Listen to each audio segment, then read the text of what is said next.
What happens when the most feared man in the city walks into a glittering high society gala, ignores every supermodel and socialite throwing themselves at him, and instead pulls the plus-size event coordinator, the woman everyone treats like furniture, directly onto his lap in front of 400 stunned guests? The music stops. Glasses freeze in midair. And in that single breathless second, everything changes. Stick around, because what happens next will make your heart pound. The grand ballroom of the Plaza Hotel was a sea of glittering diamonds, tailored tuxedos, and suffocating entitlement. Clara Hughes stood near the service entrance, her earpiece buzzing with the frantic chatter of the catering staff. At 28, Clara was a senior event coordinator, a job that required her to be simultaneously everywhere and completely invisible. She adjusted the dark tailored blazer over her frame and shifted her weight in her practical black flats. She knew exactly how she looked in this room, like part of the furniture. To the billionaires and socialites sipping vintage champagne, Clara's body was a boundary line, a marker of the working class that they simply looked through as if she were made of glass. "Clara, we have a situation at table 4. Her assistant Chloe whispered urgently. "The senator is complaining about the temperature of the caviar." Clara sighed, pinching the bridge of her nose. "I'll handle it. Make sure the crystal flutes are polished for the midnight toast. No smudges." She navigated the crowded floor with practiced grace, a skill she'd honed over years of moving a larger body through spaces designed for the painfully thin. She didn't mind the invisibility. In fact, it was her armor. In a world obsessed with hollow perfection, her solid, curvy reality kept her grounded. But tonight, the atmosphere was different. There was a jagged edge of nervous energy cutting through the string quartet's performance. The heavy gilded double doors at the far end of the room swung open, and the temperature seemed to plummet. Clara froze, a silver tray of caviar balanced expertly on her fingertips. Gabriel Costa had arrived. He didn't walk into a room. He consumed it. Gabriel was the undisputed head of the Costa Syndicate, a man whose legitimate real estate empire was nothing but a glittering shell over a foundation of extortion and ruthless control. He was flanked by 4 men who looked like they wore tailored suits just to hide their concealed weapons. Gabriel himself was striking in a terrifying way. Tall, broad-shouldered, radiating an almost predatory stillness in a custom charcoal suit that clung perfectly to his muscular frame. But it was his eyes that made people look away. Cold, calculating, and entirely dead to the glittering wealth around him. The string quartet stumbled over a few notes before hastily correcting. Gabriel Costa was not old money. He was dangerous money. And the socialites who usually turned up their noses at anyone without a pedigree were suddenly desperate to catch his eye. Clara watched him bypass the receiving line entirely, heading straight for the VIP alcove. She let out a breath she didn't know she was holding and continued toward the senator's table. "Excuse me." The sharp, nasal voice cut through the noise like a blade. Standing in Clara's path was Sienna Lockwood, a rail-thin heiress pouring out of a barely-there emerald slip dress. Sienna's eyes raked up and down Clara's full figure, a sneer twisting her lips. "You're blocking the thoroughfare. Some of us are actually trying to mingle, not take up the entire aisle." Clara felt the familiar hot prickle of humiliation, but her face remained a mask of polite professionalism. "My apologies, Miss Lockwood," she said evenly, stepping back and pressing herself against a marble pillar. Sienna scoffed. "Honestly, they should enforce a dress size limit for the help. It's claustrophobic."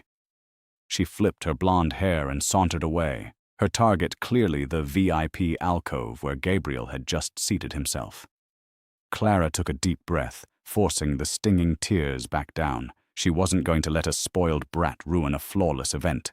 She delivered the caviar, smoothed over the senator's complaints, and retreated to the shadows near the bar.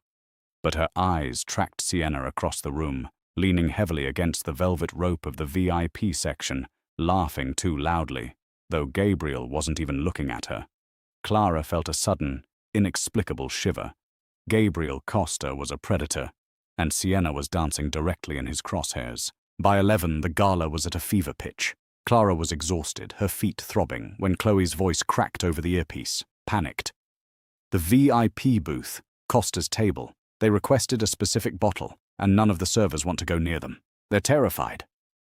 Clara closed her eyes. I'm on my way. Moments later, she was carrying a heavy crystal tray bearing an amber bottle of scotch and 4 glasses. The 4 bodyguards parted silently, scanning her quickly before dismissing her as non-threatening. Gabriel leaned back into the tufted leather, one arm draped over the backrest. Up close, the aura of violence was palpable. Sitting uninvited on the edge of the adjacent armchair was Sienna, practically wedged into Gabriel's personal space, though he gave her less attention than he gave the ice bucket. Clara stepped forward, eyes respectfully lowered. The scotch, as requested, she murmured, leaning to set the tray down. Sienna, visibly frustrated by Gabriel's icy indifference, turned her venom toward the easiest target. As Clara shifted her weight, Sienna casually extended her stiletto-clad foot directly into Clara's path. It was deliberate, vicious. Clara's flat caught the sharp heel. With a gasp, her ankle twisted violently. The heavy crystal tray slipped from her grasp, crashing onto the table. Glasses shattered. Amber liquid splashed across the polished wood, and Clara felt her center of gravity vanish. She was falling forward, bracing for the humiliating impact, knowing the whole room would turn and laugh. But the impact never came. A large, incredibly strong hand shot out, long fingers wrapping around her waist with crushing, possessive force. Gabriel Costa didn't just catch her. With a fluid, terrifyingly powerful motion, he used the momentum of her fall to pull her directly toward him. Clara gasped as she collided with a wall of solid muscle and landed squarely on Gabriel's lap. His left arm banded around her waist like a steel vise, his right hand settling firmly on her thigh to stabilize her. The shattering of the glass was the last sound in the room. It felt as though the entire ballroom had been submerged in ice water. Conversations died mid-sentence. Sienna Lockwood's jaw unhinged, all the color draining from her face. Gabriel Costa, the untouchable king of the city, had a plus-size catering coordinator sitting on his lap, and his hands were gripping her as if she were the most valuable thing in the room. Clara's heart hammered so hard she was sure he could feel it. She expected to be shoved away in disgust. Instead, Gabriel slowly tilted his head down, his dark, heavy-lidded eyes locking onto her panicked face. "Are you hurt?" His voice was a low, gravelly baritone that vibrated right through her spine. It wasn't polite concern. It was a demand for a status report. No," Clara stammered. "I'm so sorry, sir. You didn't fall," Gabriel interrupted, dropping to a dangerous whisper meant only for her. His thumb brushed slowly, deliberately against the fabric over her thigh. "You were tripped." He lifted his gaze, turning his freezing eyes towards Sienna. Sienna was shaking. "Gabriel, Mr. Costa, She's so clumsy. These oversized girls, they never watch where they're going." "Quiet." Gabriel didn't raise his voice. He didn't have to. The single word cracked through the silence like a gunshot. His arm tightened around Clara's waist, keeping her anchored when she made a frantic movement to stand. "Stay exactly where you are," he murmured to her, before addressing Sienna again. "I saw your foot. You deliberately tripped a woman who is working to serve you. My men do not tolerate sudden movements near me. If one of them had reacted, you would currently be bleeding out on this expensive rug." He let the image hang in the dead air. "Apologize to her. Now, or you will never walk into a building in this city again without my permission." Sienna swallowed hard, her throat visibly bobbing. "I'm sorry." A pathetic, choked whisper. Gabriel's eyes narrowed. "I don't think she heard you. You spoke loudly enough when you were degrading her body a moment ago. Find that volume again." A gasp rippled through the crowd. Clara felt a sudden sting of tears. No one had ever defended her like this. In the high-stakes world of luxury events, the client was always right, and the staff was always expendable. Before Sienna could speak, a panicked voice cut through. "Mr. Costa, please." Richard Lockwood, a billionaire hedge fund manager and Sienna's father, shoved his way through the crowd, sweating. "She's had too much champagne. It was a foolish mistake." Gabriel finally shifted his eyes to the older man, and the temperature dropped another 10 degrees. "You owe my syndicate 4.2 million, Richard. A debt I have been patiently ignoring. Do not test my patience tonight."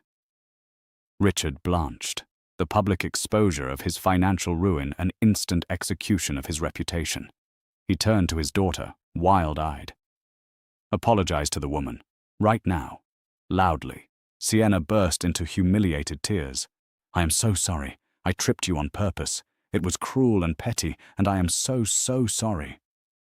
Gabriel gave a microscopic nod. "Get out of my sight, both of you." Richard grabbed his weeping daughter and dragged her toward the exit. The crowd parted, their whispers a frantic swarm.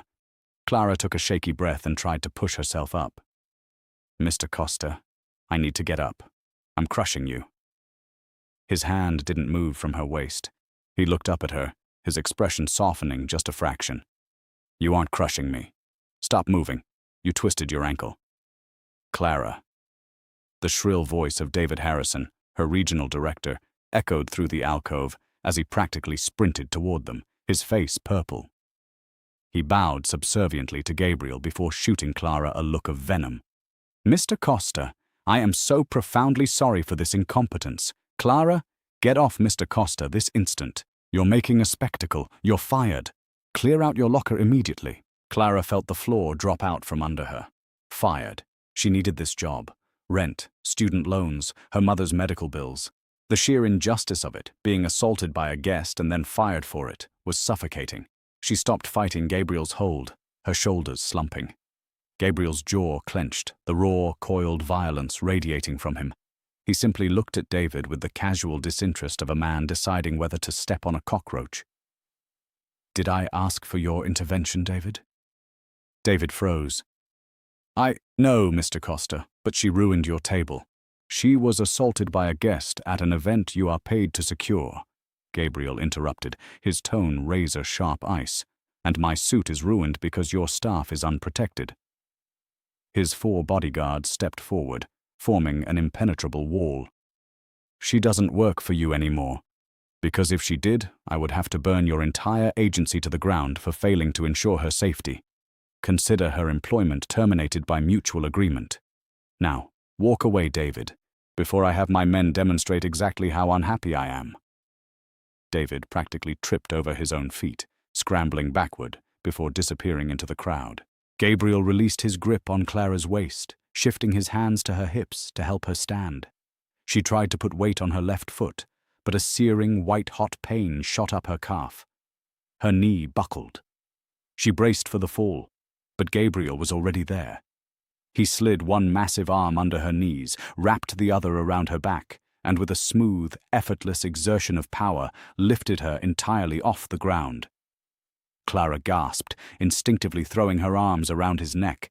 She was a big woman, solidly built. Men did not sweep her off her feet, yet Gabriel carried her against his chest as if she weighed nothing. "Mr. Costa, put me down," she hissed, her face burning. "I'm too heavy. You're going to hurt yourself." Gabriel looked down at her, a dark, genuine amusement flickering in his cold eyes for the first time all night. "I bench press 300 pounds for a warm-up. Stop insulting my gym routine." He turned and walked toward the exit, his bodyguards carving a path through the sea of stunned socialites. Nobody breathed a word. The elite of the city parted like the Red Sea as the most dangerous man in town carried the plus-size event coordinator out of the grand ballroom. A sleek armored car was already idling at the curb. Gabriel deposited Clara into the plush leather interior before sliding in beside her. The door shut with a heavy, vacuum-sealed thud. Clara immediately pressed herself against the opposite door. "Why did you do that?" she demanded, the shock wearing off. "You just cost me my career. You humiliated a billionaire, threatened my boss, and kidnapped me. What do you want from me?" "I didn't kidnap you, Clara. I removed you from a burning building. The plaza isn't on fire. Not literally, Gabriel replied calmly. In exactly 12 minutes, the FBI is going to raid that gala. They're going to lock the doors and arrest the senior management of your company. Because your boss, David Harrison, has been laundering money for a rival family for the last 3 years. The inflated catering invoices, the phantom floral arrangements. It was a very sloppy operation. Clara's mind reeled. The odd accounting discrepancies, David's sudden panic attacks over minor invoices, the cash bonuses. It all clicked into place with horrifying clarity. Oh my God! I'm the senior coordinator. My signature is on half of those vendor approvals. They're going to think I'm involved. They would have, Gabriel agreed. Which is why you needed to leave before midnight. You were publicly fired, violently and dramatically, in front of 400 witnesses. You are completely severed from the company, both legally and practically. Clara stared at him. You knew. You orchestrated that whole scene to get me fired on record before the FBI locked down the building. Gabriel didn't deny it. Sienna tripping you was an unexpected bonus. But yes, I was going to find a way to get you out. But why? Clara's voice cracked. She looked down at her stained blazer, her scuffed flats. I'm just an event planner. We've never spoken. Why would you care if a nobody like me goes down for wire fraud? Gabriel was quiet for a long moment. Because you are not a nobody, Clara. I've been watching you run my corporate events for 6 months. You are brilliant. You don't fawn over the wealth, and you don't break under pressure. His thumb stroked the side of her leg. I despise the fake, starving sycophants in that room. I prefer substance. And starting tomorrow, you are going to work for me. Work for you? Clara echoed. You're out of your mind. I arrange floral centerpieces. I don't launder money, and I certainly don't work for organized crime. I have enough criminals on my payroll, Gabriel said smoothly. What I need is someone who understands the legitimate world. I acquired the Beaumont Hotel this morning. It needs a director of operations. You handled a massive logistical failure at a charity auction 3 months ago in under 20 minutes and didn't break a sweat. Clara swallowed. She remembered that auction. She'd spent the entire night running up and down 4 flights of stairs because the service elevators broke, completely ignored by everyone, and Gabriel had noticed. You've been watching me. I vet my investments thoroughly. The car glided into a subterranean garage. Gabriel effortlessly lifted her again, ignoring her protests, and carried her to a private elevator that opened onto a breathtaking penthouse overlooking the skyline. He placed her gently on a velvet sofa. Matteo, he called out, and a sharp-suited man stepped from the shadows. Get the doctor, and turn on the news. A massive television hummed to life. The breaking news banner flashed in aggressive red. FBI raids event company at the Plaza Hotel. Multiple arrests in money laundering sting. Clara gasped, watching footage of David Harrison being shoved into a federal vehicle in handcuffs. They locked down the building at exactly midnight. Gabriel murmured. If you had been there, your name would be on a federal indictment by sunrise. Clara couldn't look away. Her entire life had almost been incinerated. Why do you care about a hotel? She asked, turning to look at him. You're a Mafia boss. Gabriel crouched down to her eye level. Because the illegitimate money doesn't last forever. The syndicate needs a clean, impenetrable fortress, and I need a gatekeeper I can trust. Someone who won't be easily intimidated, and someone who isn't distracted by the shallow vanity of this city. I don't look like a hotel executive, Gabriel, Clara said softly, her insecurities surfacing. The socialites, the billionaires, they want a size 0 former model greeting them at the door. They look right through me. Gabriel's jaw tightened. He reached out, his large hand cupping her jaw, tilting her face up so she couldn't look away. Let them look through you. Let them underestimate you. They are weak, fragile creatures surviving on trust funds. You are real. You have substance. The next time a guest disrespects you in my hotel, you will not step aside, Clara. You will throw them out on the pavement, and I will stand right behind you to ensure they never walk back in." The words hit her like a physical shockwave. No one had ever looked at her size and seen armor instead of a flaw. "Okay," she breathed. "I'll do it." 4 weeks later, the grand reopening of the Beaumont Hotel was the most coveted ticket in the city. Clara stood at the top of the grand staircase overlooking the sprawling lobby, and for the first time in her life, she felt untouchable.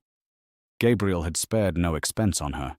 She wore a custom midnight blue silk gown that draped flawlessly over her curves. Her hair was styled into soft waves, her makeup razor sharp. She wasn't invisible anymore.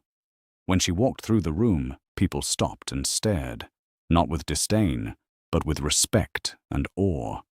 They knew exactly who she was, Gabriel Costa's right hand, the undisputed queen of the Beaumont.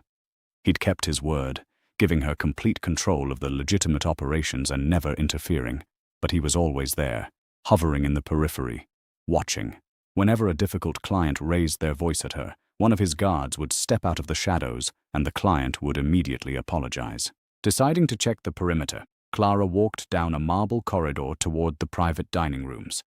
The music faded into hushed silence. Well, well, if it isn't Costa's new favorite pet. Clara froze.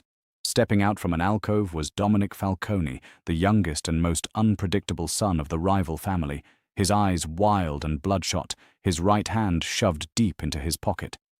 Clara's heart slammed against her ribs, but she forced her posture straight. "This is a private event, Mr. Falcone. If you don't have an invitation, I'm going to have to ask security to escort you out." Dominic let out a harsh, barking laugh and stepped closer, the stench of stale liquor washing over her. "Your old boss is squealing to the feds. My family is losing millions every week. And word on the street is Gabriel Costa did it all to protect a fat, ugly little event planner." Clara's throat tightened. The old insecurities reared for a fraction of a second before the new armor clamped down. She didn't step back. "I suggest you leave, Dominic, before Gabriel finds you here." "I want him to find me here." Dominic pulled a suppressed pistol from his jacket and pressed the cold steel barrel directly against Clara's stomach. "I want him to see what happens when he takes what belongs to us. Let's see how much he really cares about his oversized charity project." Clara's breath stopped. The hard metal digging into her silk dress was a brutal reality check. She closed her eyes, bracing for the gunshot. A sudden sickening crunch echoed through the corridor. Dominic screamed. The gun dropped to the carpet. Clara's eyes flew open. Gabriel Costa was standing there, his face twisted into a mask of absolute fury. He had grabbed Dominic's wrist and snapped it backward with such effortless force that the bone had pierced the skin. Before Dominic could process the pain, Gabriel grabbed him by the throat, slamming him against the wall hard enough to crack the drywall. He pulled a heavy knife from a concealed sheath, pressing the blade against Dominic's throat. "You brought a weapon into my house," Gabriel whispered, the calmness far more terrifying than a shout. "You pointed it at my woman." "Costa, wait. It was a message. Just a message." "I am the one who sends messages." Gabriel drove the heavy handle of the knife into Dominic's temple. The man slumped unconscious to the floor. Gabriel stood over the body, chest heaving, then turned to Clara. "Gabriel," she gasped, her body shaking violently as the adrenaline crashed. Her knees buckled. He caught her before she hit the floor, wrapping his massive arms around her, burying his face in her hair, his breathing ragged. "I've got you. Are you hurt? Did he touch you?" "No." Clara sobbed into his suit. "He just had the gun. I thought, I will never let anyone hurt you. Never." He pulled back, framing her tear-stained face with his hands, looking at her not as a boss, not as a protector, but as a man entirely consumed by the woman in his arms. "You aren't just an employee, Clara. You're everything." And right there in the corridor, Gabriel leaned down and kissed her. Not gentle, desperate, deeply possessive, a fiery seal marking her as his against the rest of the dangerous world. For her entire life, her size had made her feel like a target for ridicule, or simply something to be ignored. But anchored against his frame, she felt completely indispensable. He didn't just want her, he was willing to burn down the city to keep her. Boss. Mateo materialized at the end of the corridor with 2 cleaners. "Take the trash out of my hotel," Gabriel said, not looking away from Clara. "Send Dominic back to his father. Tell them that if any of their men step within 5 miles of this building, or if anyone breathes a word in Clara's direction ever again, I will personally dismantle their entire bloodline." Upstairs in the penthouse, once the doors clicked shut, Clara sank into the sofa, trembling and exhausted. Gabriel pressed a crystal tumbler of scotch into her cold hands. "Drink." She took a sip, the amber liquid burning a grounding path down her throat. "The war is escalating, Gabriel. Because of me. The war is escalating because the Falcones are relics of a bygone era, and I am taking their city," he corrected, crouching to her eye level. "You are not a liability, Clara. You are the only clean, incorruptible thing in my life, and starting tomorrow, you are going to help me finish them." "Me? How?" "Vincent Falcone is bleeding cash. His legitimate businesses are failing because you, my brilliant director of operations, have been systematically outbidding his front companies for every major corporate event in the city. You didn't even realize you were doing it. You were just doing your job perfectly." Clara's eyes widened. The aggressive vendor negotiations, the exclusive contracts. She had unknowingly been severing the family's last legal lifelines. The following evening, a private dining room was closed to the public. Vincent Falcone, a grizzled, aging man in a pinstriped suit, sat flanked by his remaining men, looking exhausted. When the doors opened, Gabriel walked in, exuding quiet power. But it wasn't Gabriel who commanded the room's attention. It was Clara. She walked beside him, not behind him, in an impeccably tailored crimson wrap dress that hugged her curves. She wore her frame like armor, a blindingly expensive necklace resting against her collarbone, a gift from Gabriel that morning. She looked terrifying, beautiful, and completely in control. Vincent scoffed. "You brought a civilian to a sit-down, Costa. Have you lost your mind?" Gabriel said nothing. He simply pulled out a chair for Clara, waiting for her to sit before taking his own. Clara opened the leather portfolio she'd brought, laying a stack of documents on the table. She looked directly into Vincent's cold eyes. "Mr. Falcone, these are the routing numbers for your 3 primary shell corporations. As of this morning, those accounts are frozen. We submitted an anonymous tip to the authorities." Vincent blanched, staring at the papers. "You little—" Gabriel's hand shot across the table, slamming a knife into the wood a fraction of an inch from Vincent's fingers. "Speak to my future wife with respect, Vincent, or the parley ends right now with your throat on the floor." The room fell deathly silent. Future wife. Clara's heart soared, but she maintained her composure. "The deal is simple, Vincent," she continued, ignoring the weapons drawn around them. "You surrender your remaining port territories to the Costa Syndicate. In exchange, I do not hand over the decrypted ledgers to the FBI. You retire, you leave the city, or you lose everything." Vincent stared at the large, beautiful woman across from him. He saw the cold business acumen in her eyes, backed by the lethal force of Gabriel Costa, and realized he had been outplayed, not by bullets, but by brilliance. He slowly lowered his head in defeat. "Fine. We're out." Back in the penthouse, Gabriel cornered Clara against the door and kissed her with a fierce, burning hunger, his hands roaming over her lush curves, worshipping the body the rest of the world had taught her to hate. "You were magnificent," he growled against her lips, lifting her effortlessly. Clara wrapped her arms around his neck, a confident, wicked smile playing on her lips. She wasn't invisible anymore. She was the queen of the Costa Empire, and she was exactly where she belonged. So here's what stays with me about this whole story. For her entire life, Clara moved through the world as if she'd agreed to disappear. She turned her invisibility into armor because it was safer than being seen and mocked. And the cruelest part is how many people helped teach her that lesson. The Siennas of the world, the David Harrisons, an entire glittering room full of people who looked right through her because her body didn't fit the shape they'd decided was worthy of attention. But the thing they all missed, every single one of them, was that the woman they dismissed was the most competent person in the building. The one who kept their whole extravagant world running while they sipped their champagne and never once learned her name. And that's the real turning point of this story. And it isn't the moment Gabriel pulled her onto his lap. It's the moment she stopped stepping aside. For years, she pressed herself against pillars to give thin, wealthy people room. She apologized for the space she took up. And the transformation, the real one, wasn't the designer gown or the expensive necklace. It was the moment she walked into a room full of dangerous men, sat down at the table, and dismantled an empire with a leather portfolio and a steady voice. Nobody handed her that power. She'd had it all along.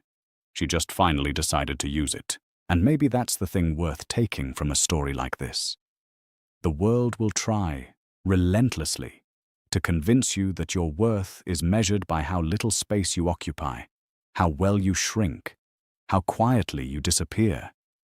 But real power was never about fitting the mold. It was about having the substance the mold could never hold. Clara stopped apologizing for existing, and in return, she claimed the whole city.